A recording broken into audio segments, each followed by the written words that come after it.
પંચમહાલ જિલ્લામાં આવેલ સુપ્રસિદ્ધ યાત્રાધામ પાવાગઢ 52 શક્તિપીઠોમાંથી એક શક્તિપીઠ છે, જેમાં ગિરનાર અને નર્મદા યાત્રાધામોની પરિક્રમા ગુજરાતમાં સુવિખ્યાત છે. તેવી રીતે શક્તિપીઠ પાવાગઢની પરિક્રમાનું પણ ખૂબ જ ધાર્મિક મહત્વ રહેલું છે.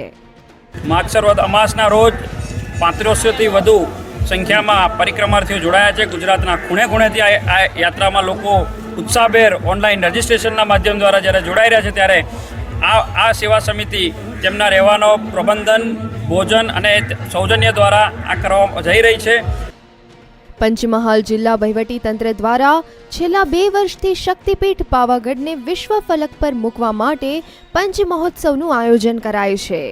પાવાગઢ સ્થિત વિશ્વ વિરાસતોને વિશ્વ જાણે અને અહીં પર્યટન વિકસિત થાય તેવા ઉમદા હેતુથી પંચમહાલ જિલ્લા વહીવટી તંત્ર દ્વારા આ વખતે પણ પંચ મહોત્સવ 2017નું આયોજન કરવામાં આવ્યું છે, જેના અંતર્ગત જિલ્લા કલેક્ટર દ્વારા ટેન્ટ સિટી રિબન કાપી વિધિવત રીતે ખુલ્લી મુકાઈ હતી. પાવાગઢના આંગણે એક ખૂબ જ સુંદર રમણીય સ્થળે આપણે એક વિલેજ ક્રિએટ કરી રહ્યા છીએ, અને એ વિલેજની અંદર આવનાર તમામ ટુરિસ્ટ, તમામ યાત્રી, એક દિવસનો પ્રવાસ કરનાર કોઈ પણ વ્યક્તિ એક દિવસથી શરૂ કરી અને એક અઠવાડિયા સુધી રહે એટલી વેરાયટી આ જગ્યાએ પ્રાપ્ત થશે અને એવી સુવિધાઓ પ્રાપ્ત થશે.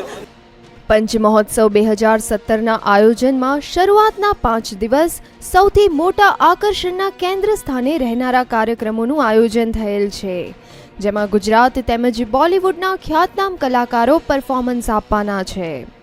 પંચ મહોત્સવમાં સાંસ્કૃતિક કાર્યક્રમો ઉપરાંત amusement park, safari ride, hot balloon સવારી, એડવેન્ચર સ્પોર્ટ સહિતના ઘણા આકર્ષણો હોય છે.